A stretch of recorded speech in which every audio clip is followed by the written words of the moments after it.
दोस्तों आज की इस वीडियो में हम देखेंगे आधुनिक आवर्त सारणी का जो पूरा क्रम था कि सबसे पहले मेंडलीव ने किस तरीके से वर्गीकरण किया, इसके बाद उसमें संशोधन होते होते हमें आधुनिक आवर्त सारणी मिली।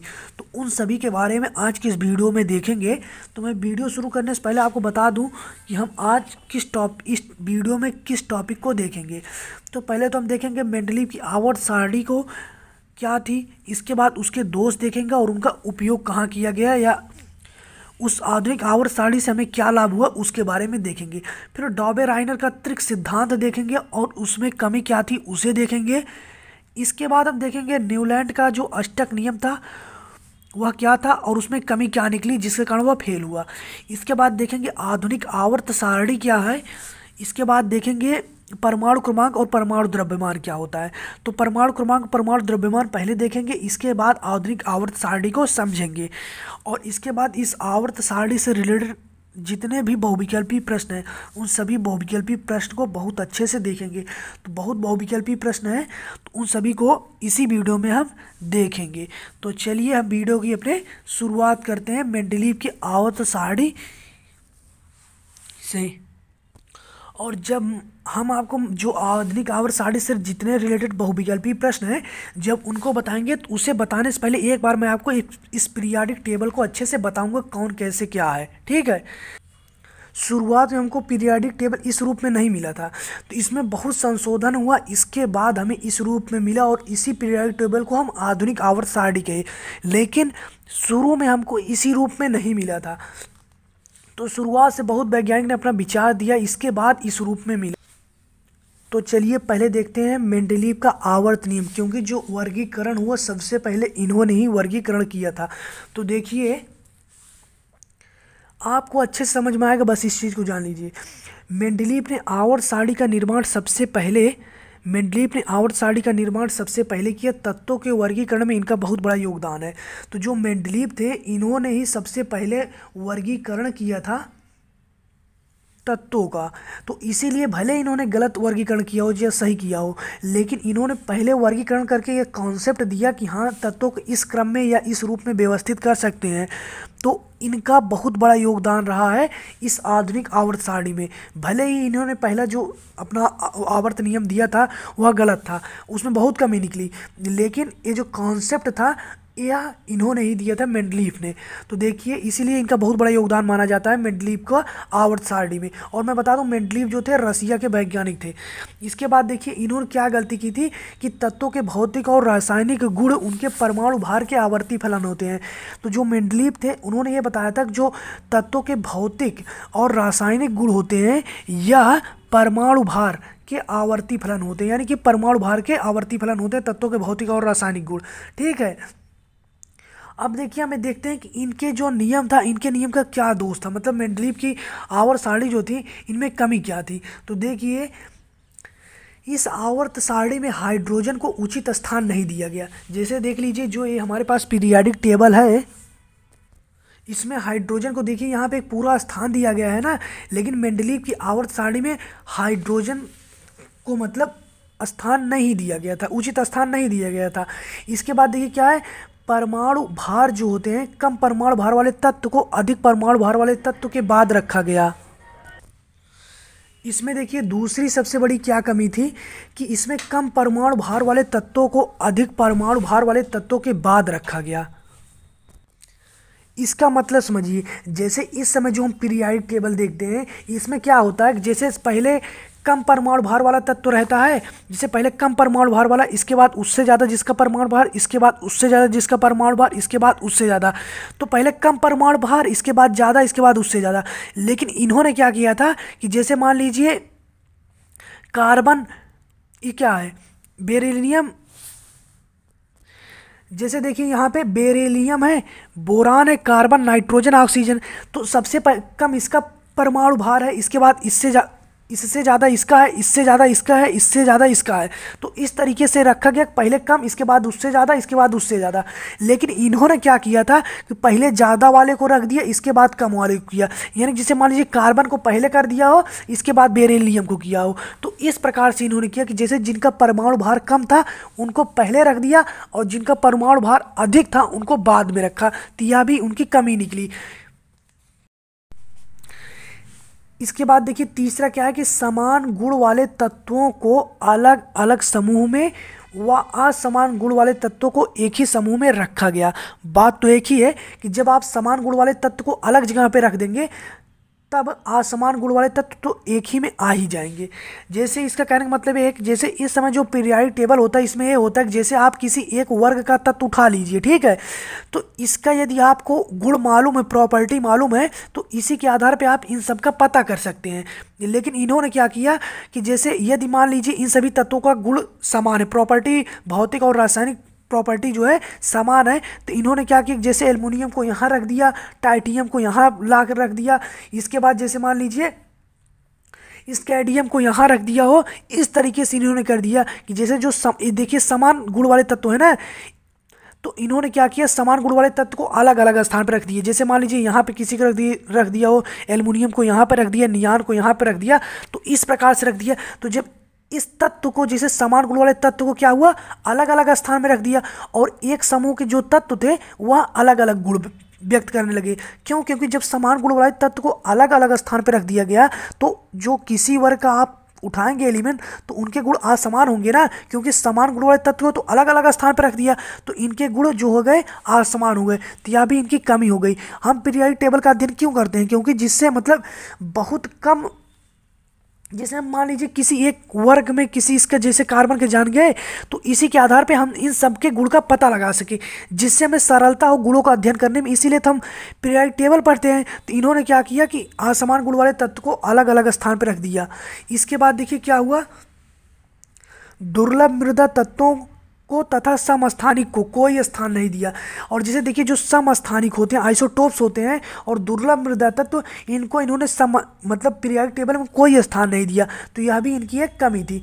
देखिए लेकिन इनका उपयोग कहाँ किया गया, इसके फायदा क्या हुआ इनके नियम से? तत्वों के वर्गीकरण में सुविधा हुआ, क्योंकि इन्होंने ही सबसे पहला ऐसा कॉन्सेप्ट दिया कि ऐसा हो सकता है। इसके बाद क्या है, नए तत्वों के खोज में सहायता हुई और संदेहपूर्ण परमाणु भार में संशोधन हुआ। जैसे भी मान लीजिए कि कोई तत्व जिससे हमें लग रहा है कि इसका परमाणु भार 32 होगा, संदेह है, तो उसको हम सही कर सकते थे मेंडलीव के आवर्त नियम से, तो इनसे यह फायदा हुआ। इसके बाद देखिए, तो इसके बाद देखिए बहुत वैज्ञानिक आए, उन्होंने अपना नियम दिया। तो इसके बाद देखिए कौन है, डॉबे-राइनर आए। तो डॉबे-राइनर ने अपना त्रिक नियम दिया। तो इनके अनुसार क्या था कि यदि समान गुण वाले तीन तत्वों को यदि समान गुण वाले तीन तत्वों को परमाणु भार के बढ़ते क्रम में रखा जाए तो बीच वाले तत्व का परमाणु भार अन्य दो तत्वों के परमाणु भारों के योग के बराबर होता है। इसका मतलब देखिए इस नियम को समझना है डॉबे-राइनर के, तो आपको केवल तीन चीज़ पे ध्यान देना है। इन्होंने तीन चीज़ कहा, क्या कहा कि समान गुण होने चाहिए, पहली बात समान गुण वाले तत्व हों, दूसरी चीज़ इन्होंने कहा परमाणु भार के बढ़ते क्रम हो, समान गुण वाले तीन तत्व हों, समान गुण वाले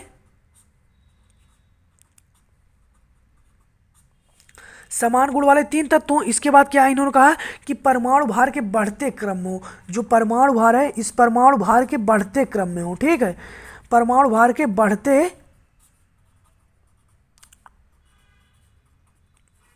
में हो। तो क्या है, डॉबे-राइनर ने क्या बताया, समान गुण वाले तीन तत्व हो और यह परमाणु भार के बढ़ते क्रम में हो।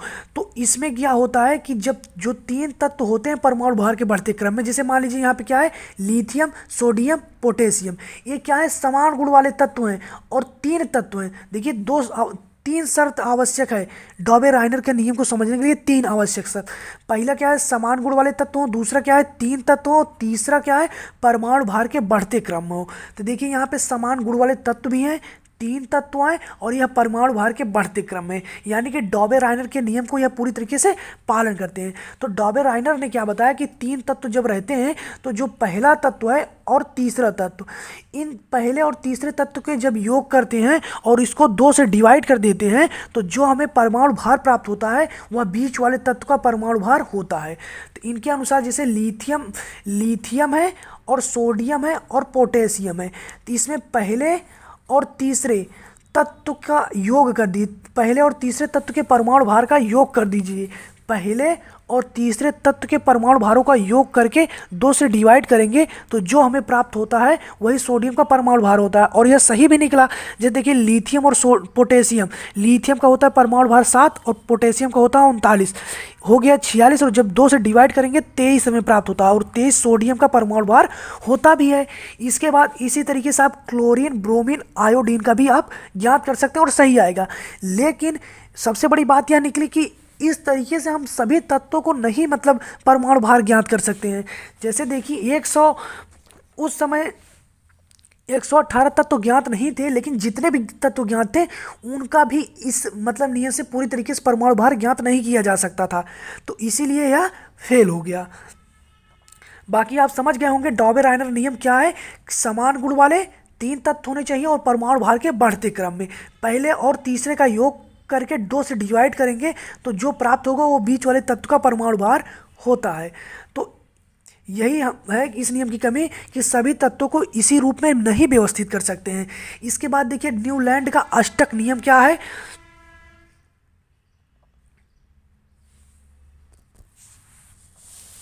जैसे हम सब जानते हैं संगीत में 8 स्वर होता है, 7 स्वर होता है, 7 या 8 स्वर जो भी होता है उसी रूप में इन्होंने अपना दिया था। तो देखिए इन्होंने क्या कहा था कि यदि तत्व को उनके बढ़ते परमाणु भार के क्रम में रखा जाए तो हर 8वां तत्व पहले तत्व से गुणों में समान होगा। इनके कहने का मतलब यह था कि जैसे यदि यदि तत्व जो हैं उनको परमाणु भार के बढ़ते क्रम में रखा जाए, जैसे 1 2 3 4 5 6 7 8, ठीक है। मैं कह रहा हूँ कि इनके कहने का मतलब यह था कि यदि तत्वों को परमाणु भार के बढ़ते क्रम में रखा जाए तो हर 8वां तत्व अपने पहले तत्व से गुणों में समान होता है। जैसे देखिए 8 हो गया, 9 10 11, ठीक है। इसमें क्या हुआ कि हर 8वां तत्व, जैसे जब हम पहले तत्व के अगर हम देखेंगे पहला तत्व किससे गुणों में समान है तो पहला तत्व जो होता है अपने 8वें वाले तत्व से गुणों में समान होता है। और यदि मैं देखूंगा दूसरा तत्व किससे गुणों में समान है तो दूसरा तत्व अपने मतलब 9वें तत्व से गुणों में समान होगा, क्योंकि देखिए 1 2 3 4 5 6 7 8, तो दूसरे तत्व से 8वां तत्व कौन है, 9वां, तो इसलिए यह इससे गुणों में समान होगा। जब इसके गुणों को देखेंगे तो यह इसके गुणों को समान होगा, और जब इसके गुणों को देखेंगे तो यह इसके गुणों के समान होता है। तो यही इन्होंने न्यूलैंड ने बताया था कि यदि तत्वों को परमाणु भार के जब हम बढ़ते क्रम में रखते हैं तो हर 8वां तत्व अपने पहले तत्व से गुणों में समान होता है। इनमें कमी यह निकली कि न्यूलैंड का नियम जो है कैल्शियम तक लागू होता था, इसके बाद यह फेल हो जाता था। न्यूलैंड ने कल्पना की थी प्रकृति में केवल 56 तत्व हैं, पर बाद में नए तत्व की खोज हुई। पहली बात तो यह है कि उन्होंने यह जब नियम दिया था तो उन्होंने यह मान के दिया था कि मतलब जो प्रकृति में केवल तत्व हैं वो केवल 56 ही है, लेकिन बाद में 118 तत्व हो गए। तो पहली बात इस आधार पे तो उनका फेल ही हो गया था। दूसरा ये क्या था कि इनका जो ये नियम था ये केवल कैल्शियम तक ही लागू हो रहा था, इसके बाद यह लागू नहीं हो रहा था। मतलब जो आपके एलिमेंट है यहाँ पे देखिए जो कैल्शियम है ना, 1 मिनट में आपको दिखा रहा हूँ। ये जो आपका कैल्शियम है, कैल्शियम केवल यहीं तक यह लागू हो रहा था, बाकी जैसे मान लीजिए उस समय कितने तत्व थे, 56 तत्व थे ना, तो 56 यहाँ पे है, देख लीजिए 56 यहाँ पे है, 56 तत्व थे और 56 ही सेटिस्फाई नहीं हो रहे थे, केवल 20 परमाणु क्रमांक जो था वहीं तक ही तत्व सेटिस्फाई हो रहे थे, यानी कि यहाँ से लेके यहाँ तक ही हो रहे थे, बाकी यहाँ तक नहीं हो रहे थे। 56 तत्व को ही उन्होंने सेटिस्फाई नहीं कर पाया था, केवल ही कैल्शियम तक, तो यही उनकी कमी थी। तो अब चलते हम देखिए आगे। तो अब देखेंगे हम आधुनिक आवर्त सारणी। और हमने आपको बताया था कि आधुनिक आवर्त सारणी देखने से पहले हम आपको बताएंगे परमाणु क्रमांक क्या होता है और परमाणु भार क्या होता है। तो मैं आपको बता दूं, देखिए परमाणु क्रमांक, परमाणु भार और ये सब क्या होता है। तो परमाणु क्रमांक, परमाणु भार जानने से पहले आप ये जानिए इलेक्ट्रॉन, प्रोटॉन, न्यूट्रॉन क्या होता है। इलेक्ट्रॉन क्या होता है, प्रोटॉन क्या होता है और न्यूट्रॉन क्या होता है। तो देखिए क्या होता है कि जैसे मान लीजिए बेरिलियम है, ठीक है। अब इस तत्व में हमें ये पता करना होता है कि इलेक्ट्रॉन कितना है। तो मैं पहले बता दूं, जैसे कोई तत्व होता है ना, तो जो इलेक्ट्रॉन होता है इस तत्व के मतलब चारों ओर अनियमित, मतलब चारों ओर बिना रुके गति करते रहते हैं।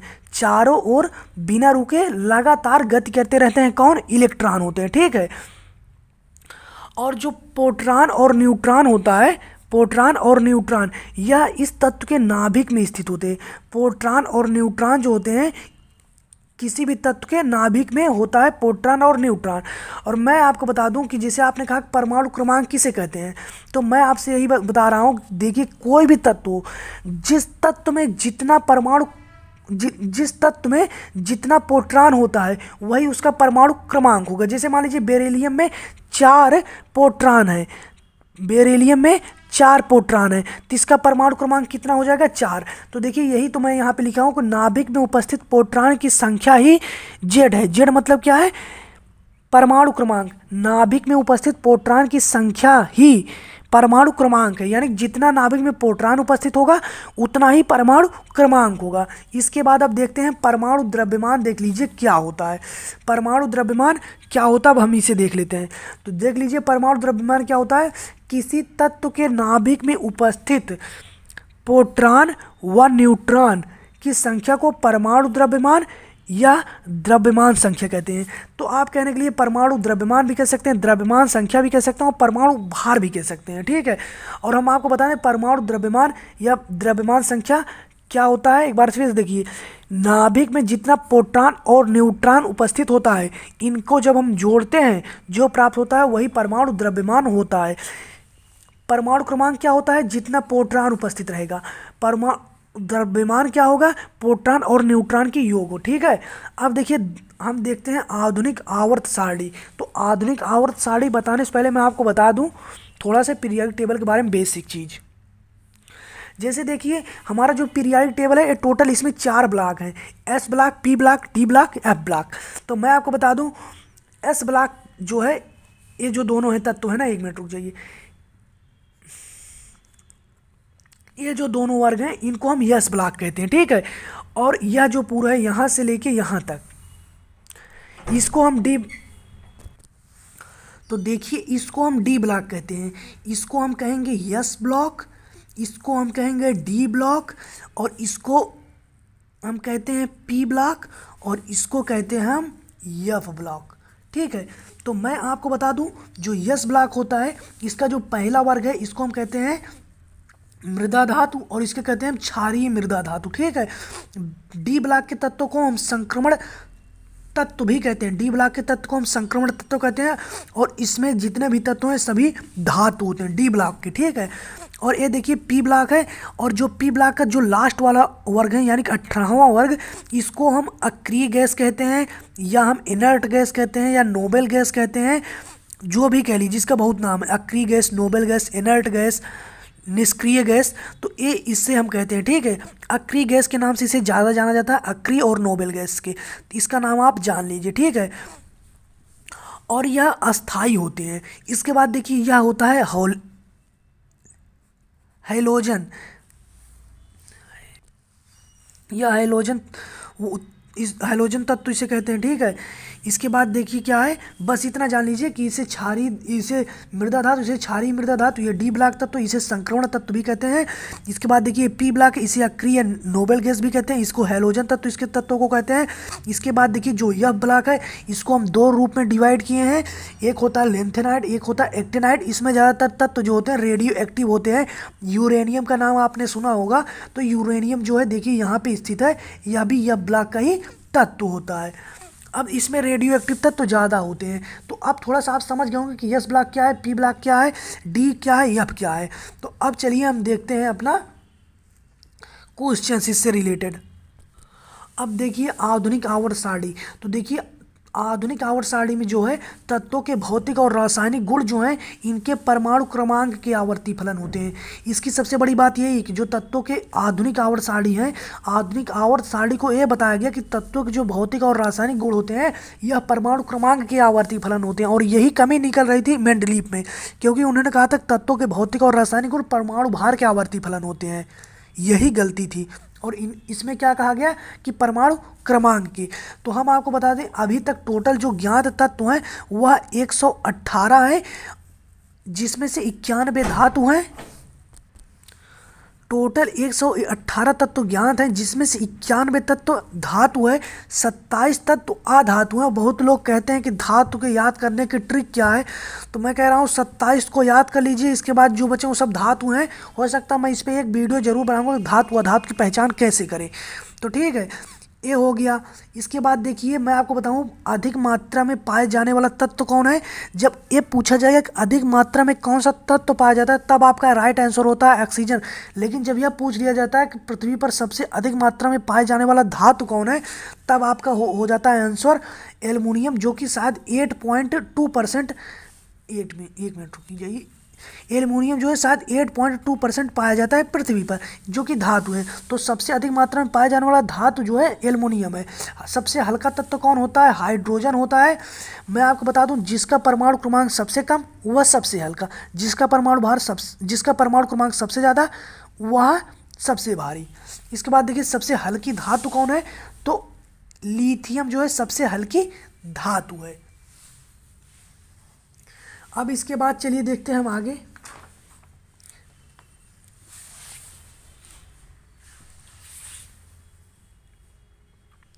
और देखिए आधुनिक आवर्त सारणी के प्रमुख लक्षण, main character of modern periodic table. तो मैं आपको बता दूं आधुनिक आवर्त सारणी में 9 ऊर्ध्वाधर स्तंभ हैं। ठीक है, 9 ऊर्ध्वाधर स्तंभ हैं जिन्हें हम वर्ग भी कहते हैं, समूह भी कहते हैं। ठीक है, और इस जैसे क्या कहा हमने बताया कि आवर्त सारणी में 9 ऊर्ध्वाधर स्तंभ हैं और प्रत्येक स्तंभ में 2 वर्ग हैं। ठीक है, इसको हम वर्ग भी कहते हैं, समूह कहते हैं। यानी टोटल जो हमारे पास होते हैं 18 वर्ग होते हैं। ठीक है, और देखिए क्या है, आवर्त सारणी में 7 क्षैतिज पंक्तियां हैं, जिसको हम रो भी कहते हैं। 7 क्षैतिज पंक्तियां हैं जिसे हम आवर्त कहते हैं। तो देख लीजिए, मैं आपको यह भी बता दूं कि जैसे देखिए यहाँ पे ये देखिए पहला आवर्त है, यह है दूसरा आवर्त, यह है तीसरा आवर्त, यह है चौथा आवर्त, यह है पांचवा, और यह होता है छठवां, और यह होता है सातवां।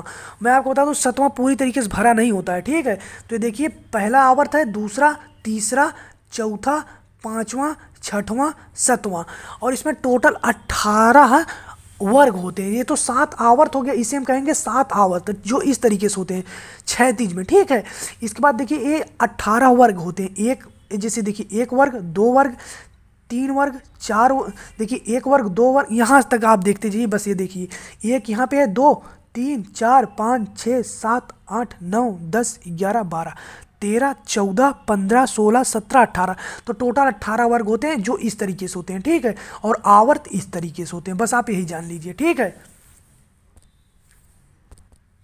और देखिए इन्होंने क्या कहा कि पहले आवर्त में 2 तत्व होते हैं, दूसरे में होता है 8, तीसरे में भी 8 होता है, और चौथे और पांचवें में होता है 18 तत्व, जबकि चौथे पांचवें में 18 तत्व होता है, और छठवें में होता है 32 तत्व। और हमने आपको बताया कि जो 7वां तत्व है यह अधूरा है, पूरी तरीके से भरा नहीं है। तो पहले तत्व में होता है 2 ही, पहले आवर्त में केवल 2 ही तत्व होते हैं, और इसके बाद दूसरे और तीसरे में 8 होते हैं। इसीलिए पहले, दूसरे और तीसरे आवर्त को लघु आवर्त कहा जाता है। चौथे, पांचवें और छठवें, क्योंकि चौथे पांचवें में 18 होते हैं, और चौथे पांचवें में 18 होते हैं, और छठवें में 32 तत्व होते हैं, तो इनको दीर्घ आवर्त कहा जाता है। पहले आवर्त से लेकर तीसरे आवर्त को लघु आवर्त कहा जाता है, क्योंकि इसमें बहुत कम तत्व होते हैं। चौथे आवर्त से लेकर 7वें आवर्त तक के तत्वों को दीर्घ आवर्त कहते हैं। 7वां आवर्त जो होता है यह अधूरा होता है। तो चौथे से लेकर 6वें तक के आवर्त को दीर्घ आवर्त कहेंगे। 4 से लेकर 6 तक के आवर्त को दीर्घ आवर्त, 1 से लेकर 3 तक को लघु आवर्त। लघु क्यों कहेंगे? क्योंकि इसमें कम तत्व होते हैं। दीर्घ क्यों कहेंगे? क्योंकि इसमें ज़्यादा होंगे। 18 18 32 होता है, ठीक है। 18 इसमें होगा, 18 इसमें होगा, 32 इसमें होता है। इसके बाद देखिए, पहले और दूसरे आवर्त के तत्व को प्रारूपिक तत्व कहते हैं। मोस्ट इंपॉर्टेंट है, कई बार पूछता है कि पहले और दूसरा आवर्त नहीं, पहले नहीं, दूसरे और तीसरे आवर्त के तत्व को क्या कहा जाता है? दूसरे और तीसरे आवर्त के तत्व को क्या कहा जाता है? तो प्रारूपिक तत्व कहते हैं। और एक बार मैं आपको दिखाना चाहता हूँ। देखिए, पहला आवर्त हमने आपको क्या बताया था, यही है ना। अब देखिए पहला आवर्त क्या है, यहाँ पे आप देखते जाइए। इसके हम सीधे में लेके जा रहे हैं। देख लीजिए, इसमें केवल पहले आवर्त में कितना है? एक तत्व, दो तत्व ही है ना, तो इसीलिए देखिए पहले आवर्त में दो तत्व। दूसरे में देखिए कितना है? 1 2 3 4 5 6 7 8। तो दूसरे में भी 8, तीसरे में देखिए 8 है, तो 2 इधर से और 6 इधर से 8 है। अब देखिए तीसरे में कितना है? तीसरे में देखिए, तो पहले में कितना हो गया? 2 तत्व हो गया, दूसरे में 8 हो गया, तीसरे में भी 8 हो गया, और देखिए चौथे में कितना होता है? 2 यहाँ से है, 10 यहाँ तक है, ठीक है। तो 2 हो गया इसका, 2 इसका हो गया, और 10 इसका हो गया, 12, और इसका 6, तो 18 हो गया चौथे में। और पाँचवें में भी देखिए 18 ही होगा। और देखिए यहाँ पे छठवां, देखिए आप ध्यान से देखें, छठवें में 32 तत्व कैसे हैं। तो देखिए यहाँ से यहाँ तक तो 18 हो ही गया। और इसके बाद यहाँ पे देखिए क्या, 57 से लेके 71, 57 से लेके 71 तक के तत्व भी इसी में आते हैं, बस केवल इसे अलग रूप में यहाँ लिख दिया गया है। 57 से लेके 71 तक, 57 से 71 तक, यहाँ से देखिए 57 चालू हुआ और 71 पे ख़त्म होगा।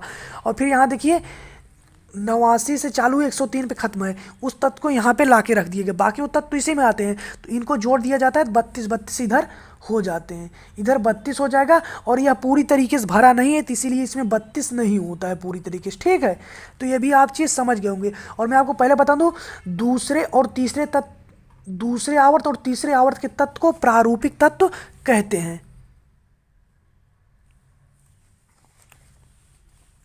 ठीक है। दूसरे और तीसरे आवर्त के तत्व को प्रारूपिक तत्व कहते हैं। इसके बाद देखिए, ये जो विकर्ण संबंध होता है इसका है। तो यदि आपको विकर्ण संबंध याद करना हो तो लिथियम का बताना है, बेरिलियम का बताना है, बोरान का बताना है। तो इसमें 9, इसका परमाणु क्रमांक जितना होता है, जैसे मान लीजिए 3 होता है, इसके परमाणु क्रमांक में 9 जोड़ दीजिए। जितना होगा वो जिस तत्व का परमाणु क्रमांक होगा उसी तत्व से गुणों में समान होते हैं। जैसे देखिए लिथियम में का परमाणु क्रमांक 3, इसमें 9 जोड़ दीजिए 12, तो लिथियम 12 किसका परमाणु क्रमांक होता है? मैग्नीशियम का, तो मैग्नीशियम से ये इससे। तो इसी तरीके से आप पता कर सकते हैं। तो हमने आपको बताया था, जो पहला वर्ग है इसको क्षारीय धातु कहते हैं, दूसरे को क्षारीय मृदा धातु कहते हैं, 11वें को नहीं बता रहे हैं, 17वें को हैलोजन कहते हैं, और 18वां जो होता है इसको निष्क्रिय या नोबेल अक्रिय, जो भी इनर्ट गैस कुछ भी कह दीजिए इसे। एक चीज़ मैं आपको फिर से रिवाइज कर दूं कि आधुनिक आवर्त सारणी में 7 आवर्त हैं, 18 वर्ग हैं। इसके बाद देखिए कि आधुनिक आवर्त सारणी में टोटल 11 गैस हैं, और 11 गैस कौन कौन सी हैं? Hydrogen, nitrogen, oxygen, fluorine, chlorine. इसके बाद देखिए helium, neon, argon, krypton, जेनान, radon. मैं आपको बता दूं 11 गैस होती है ना, हमने आपको बताया 11 में से जो यह वाला क्री गैस वाला मतलब है लास्ट वाला आवर्त 18वां, ये सभी गैस होती हैं, यहाँ तक रेडान तक सभी गैस होती हैं। तो जैसे देखिए, एक ए हो गया, 2 ए हो गया, 3 यह हो गया, चौथा यह है, 5वां यह है, 6 तो है। तो आपके पीरियोडिक टेबल में टोटल 11 गैस है, जिसमें से जो ये अक्रिय गैस होती है या अक्रिय 18वां वर्ग होता है, ये सभी गैस होती हैं। तो देखिए 11 टोटल है, तो 6 तो आपको यहीं से मिल जाता है 18वें वर्ग से। अब देखिए जो टोटल 5 है वो इधर कहीं अपना रहती हैं, तो इसीलिए इसे अक्रिय गैस कहते हैं, क्योंकि ये सभी गैस हैं, तो इसीलिए इसे अक्रिय गैस कहते हैं। तो 6 तो यहीं से मिल गया, और बाकी टोटल 5 और जगह पे अपने अलग अलग स्थान पे है। तो देखिए टोटल 11 कौन कौन सी गैस है? हाइड्रोजन है, नाइट्रोजन, ऑक्सीजन, फ्लोरीन, क्लोरीन। इसके बाद देखिए helium, neon, argon, krypton, जेनान, radon. तो 11 गैस यही है। और सबसे पहले वर्गीकरण डॉबेराइन, सबसे पहला वर्गीकरण डॉबेराइन ने किया। इस पे आप ध्यान मत दीजिए, हो सकता है अभी मैं इस पे आप ध्यान मत दीजिए बिल्कुल भी, ठीक है। इसके बाद देखिए, अब मैं केवल आपको इतना बताऊंगा कि जो मेंडलीव की आवर्त सारणी थी, यह मेंडलीव की जो आवर्त सारणी थी यह परमाणु भार पर आधारित थी, और यही इनकी गलती का कारण बना। लेकिन जो आधुनिक आवर्त सारणी, जो पुरानी आवर्त सारणी थी उसकी खोज मेंडलीफ ने किया, और जो आधुनिक आवर्त सारणी थी उसकी खोज मोजले ने किया था, ठीक है। और आधुनिक आवर्त सारणी परमाणु क्रमांक पर आधारित है। आधुनिक आवर्त सारणी परमाणु क्रमांक पर आधारित है, इसकी खोज मोजले ने की थी, ठीक है। अब देखिए हमने आपको बताया कि सबसे ज़्यादा 18वें वर्ग में गैस पाया जाता है और 18वें वर्ग का ए नाम है, ठीक है। अक्रिय गैस जो होती है इसमें मुक्त इलेक्ट्रॉन की संख्या 0 होती है, ये अस्थायी होती है, ठीक है। इसके बाद कौन सी गैस अक्रिय गैस है, तो इसमें आपको बताना है, तो मैं आपको बता दूं ये हीलियम जो है आपकी अक्रिय गैस है। और एक चीज़ बता दूं, आपके जो आवर्त सारणी इसमें दो ऐसे मतलब तत्व आवर्त सारणी में द्रव अवस्था में पाए जाने वाली धातु। यदि आपसे पूछ लिया जाए कि आवर्त सारणी में ऐसी कौन सा तत्व है जो नहीं, आधुनिक आवर्त सारणी में ऐसा कौन सा धातु है जो कि द्रव अवस्था में पाया जाता है। आप जानते होंगे क्योंकि जो मतलब धातु होते हैं ज़्यादा करके ठोस अवस्था में पाया जाता है, लेकिन पूरे पीरियाडिक टेबल में एक धातु ऐसा है जो कि द्रव अवस्था में पाया जाता है, उसका नाम होता है पारा। पारा जो होता है जिसे हम Hg कहते हैं, मरकरी भी कहते हैं, यह द्रव अवस्था में पाया जाता है। तो क्या है, आवर्त धातु कौन है, पारा, लेकिन ये किस अवस्था में पाया जाता है, यह द्रव अवस्था में पाया जाता है पारा। इसके बाद देखिए क्या है, आवर्त सारणी में एक अधातु है जिसका नाम है ब्रोमीन। ब्रोमीन किस रूप में पाया जाता है, ब्रोमीन पाया जाता है द्रव अवस्था में। तो द्रव अवस्था में कौन पाया जाता है, ब्रोमीन। जब आपसे पूछा जाए कि वह कौन सी धातु है जो कि द्रव अवस्था में पाई जाती है, तो मतलब पारा यानी कि Hg। और जब आपसे पूछा जाए कि कौन सा अधातु है जो कि द्रव अवस्था में पाया जाता है, अधातु में ब्रोमीन है, धातु में पारा है जो कि द्रव अवस्था में पाया जाता है। अब देखिए सबसे क्रियाशील अधातु कौन है, तो सबसे क्रियाशील अधातु आपकी है फ्लोरीन। और आपको मैं बता दूं धातु अधातु में, जैसे हमने आपको बताया कि धातु में कौन सी धातु है जो कि द्रव अवस्था में पाया जाता है, तो आपने कहा कि Hg यानी पारा, और कौन सी अधातु है, ब्रोमीन। ठीक उसी प्रकार से धातु अधातु में थोड़ा सा बेसिक अंतर होता है कि जो धातुएं होती हैं वो चमकदार और विद्युत के सुचालक होती हैं, और जो अधातुएं होती हैं वो चमकदार नहीं होती हैं और विद्युत की कुचालक होती हैं। लेकिन एक अधातु ऐसी है जो कि मतलब है तो अधातु, लेकिन वो गुण जो है, उसका प्रॉपर्टी जो है धातु की तरह है। हीरा जो है यह चमकदार होता है, ग्रेफाइट देखिए विद्युत का सुचालक होता है, लेकिन अधातु है ग्रेफाइट और हीरा दोनों, लेकिन ये देखिए विद्युत का सुचालक होता है और यह चमकदार होता है। इसके बाद देखिए अच्छा सुचालक कौन है, सोना चांदी को अच्छा सुचालक माना जाता है। और आपको हम ये भी बता दें जो हमारा यूनिवर्स मतलब ब्रह्मांड है, यूनिवर्स है यानी ब्रह्मांड जो है, इसमें सबसे अधिक मात्रा में पाए जाने वाला अगर कोई तत्व है तो हाइड्रोजन सबसे अधिक मात्रा में पाया जाता है। हाइड्रोजन सबसे अधिक मात्रा में हमारे ब्रह्मांड में पाया जाता है। लेकिन यदि आपसे पूछा जाए कि सबसे ज़्यादा कौन सी गैस पाई जाती है, सबसे ज़्यादा कौन सी गैस पाई जाती है, तब तो आपका आंसर होगा नाइट्रोजन। गैस में जब पूछे और यह पूछे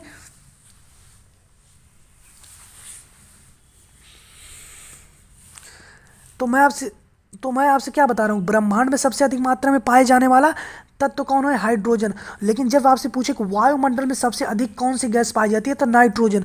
और आपसे ये पूछ लिया जाए कि वायुमंडल में कौन सी गैस नहीं पाई जाती है, रेडान नहीं पाई जाती है। क्यों नहीं पाई जाती, क्योंकि इसका बहुत भारी होती है, तो इसलिए वायुमंडल में नहीं पाई जाती है। तो सबसे अधिक मात्रा में ब्रह्मांड में हाइड्रोजन पाया जाता है, और वायुमंडल में सबसे अधिक मात्रा में पाई जाने वाली गैस है नाइट्रोजन, और नहीं पाई जाने वाला है रेडान, क्योंकि यह भारी होता है। सबसे हल्की गैस कौन है, हीलियम सबसे हल्की गैस है। एक चीज़ मैं आपको बता दूं, इस पे मैं थोड़ा सा भी आपको कुछ नहीं बताऊंगा, लेकिन एक चीज़ तो सही है कि मतलब एक द्रव अवस्था में एक धातु पाया जाता है जिसका नाम पारा होता है, और 11 धातु भी ऐसी हैं जो गैस अवस्था में पाई जाती हैं। लेकिन ये थोड़ा सा मुझे कंफ्यूज कर रहा था, अभी मैं इस पर देखूंगा तो मैं आपको बताऊंगा। इस पर उतना ध्यान मत दीजिएगा इस वाली चीज़ पे। बाकी ये चीज़ तो सही है कि जो द्रव अवस्था में कितनी गैस, अगर मैं आपसे ये पूछूं कि जो 118 तत्व हैं उस 118 तत्व में कितनी धातु ऐसी हैं जो कि द्रव अवस्था में गैस अवस्था में पाई जाती हैं, तो 11 धातु ऐसी हैं आपके पीरियोडिक टेबल में जो कि गैस अवस्था में पाई जाती हैं। और ये एक धातु ऐसी है जो कि द्रव अवस्था में पाई जाती है। एक धातु ऐसी है जो कि द्रव अवस्था में पाई जाती है, 11 धातु ऐसी हैं जो कि गैस अवस्था में पाई जाती हैं। बाकी और किस अवस्था में पाई जाती है मैं अभी नहीं कहूँगा, क्योंकि आप जानते हैं कि आपके पीरियोडिक टेबल में टोटल 118 तत्व पाए जाते हैं, जिसमें 91 धातु हैं और बाकी जितनी बचती हैं वो जितने भी होंगे वो अधातु हैं। तो 91 यदि धातु हैं, एक हो गया आपका द्रव अवस्था में, 11 हो गया आपका गैस अवस्था में, टोटल हो गया 12। अब यदि 91 में से 12 घटा दिया जाए, जो बचेगा उन सबको ठोस अवस्था में पाया जाना चाहिए, लेकिन इसमें पता नहीं कैसे लिखे हैं 10 धातु जो कि ठोस अवस्था में। तो इस पे आप ध्यान मत दीजिएगा, इस पे मुझे देखना था लेकिन मैं देखा नहीं, तो मैं आपको हो सकता है किसी भी तरीके से मैं इसका आंसर बता दूंगा कि कितनी धातु ऐसी हैं जो कि ठोस अवस्था में पाई जाती हैं, क्योंकि मैं खुद कन्फ्यूज था कि यदि 10 ही धातु हैं जो कि ठोस अवस्था में पाई जाती हैं, तो और धातुएं किस अवस्था में पाई जाती हैं। तो यदि आपको मालूम होगा तो आप हमें कमेंट करके बताइएगा, नहीं तो मैं तो आपको बताऊंगा ही। और देखिए मुख्य, तो ये दोनों तो सही है, ये दोनों सही है, वैसे ये भी सही होगा यदि मैं लिखा हूँ, लेकिन आप इस पे ध्यान मत दीजिएगा, मैं आपसे यही कह रहा हूँ, इस पे आप ध्यान मत दीजिए, बाकी ये दोनों सही है। इसके बाद देखिए मुख्य अर्धचालक कौन है, तो यही है यानी सिलिकॉन, जर्मेनियम, स्कैंडियम और टाइटियम। ठीक है, तो ये इसका है मतलब अर्धचालक। और कुल तत्व कितना हमने आपको बताया, तो यही इतना तत्व है। अब देखिए कुछ और आपके क्वेश्चन आपके पास है कि सबसे अधिक मात्रा में ऑक्सीजन पाया जाता है, एल्युमिनियम पृथ्वी में पाए जाने वाला सबसे अधिक मात्रा में धातु है, हीलियम और सारणी में सबसे हल्का तत्व है, और अनोक्टियम जो है सबसे भारी तत्व है, लिथियम सबसे हल्की धातु है, ओस्मियम सबसे भारी धातु है। तो यदि आपको वीडियो अच्छा लगा हो तो एक कमेंट कर देना भैया। मिलते हैं नेक्स्ट वीडियो में, तब तक के लिए जय हिंद। आप एक कमेंट करके हमें ज़रूर बताइएगा। और एक प्रश्न मैं भी आपसे पूछ रहा हूँ कि जो मेरा एक कन्फ्यूजन है, इसको यदि आप हो सकेगा दूर करिएगा कि ठोस अवस्था में कितनी धातुएं पाई जाती हैं। वैसे यार मैं तो यदि यहाँ 10 लिखा हूँ तो ये सही हो सकता है, लेकिन मैं इसमें थोड़ा सा कन्फ्यूज हूँ, क्योंकि यदि मैं ये आपसे साथ भी डिस्कस कर रहा हूँ, जैसे 91 धातु यदि हैं, 11 जो कि गैस अवस्था में पाई जाती है, एक है जो कि द्रव अवस्था में पाई जाती है, टोटल हो गया 12। अब 91 में से यदि 12 घटा दिया जाएगा तो जितना बचेगा उन सबको ठोस अवस्था में पाया जाना चाहिए ना, लेकिन इसमें क्या कह रहा है कि इसमें 10 ही ठोस अवस्था में पाई जाती हैं। और मान लेते हैं यदि 10 ठोस अवस्था में पाई जाएंगी, टोटल हो गया 22 धातु, तो बाकी धातुएं किस अवस्था में पाई जाएंगी। तो यदि आपको मालूम होगा तो बताइएगा। मिलते हैं नेक्स्ट वीडियो में, तब तक के लिए। अच्छी बात बोली, आपको अच्छी लगी तो ऐसे थोड़ा मार दीजिए हाथ, आप थोड़ा सा मार दीजिए, एक बार मार दीजिए। क्यों कष्ट हो रहा है आपको? अगर अच्छी लगी मार दीजिए।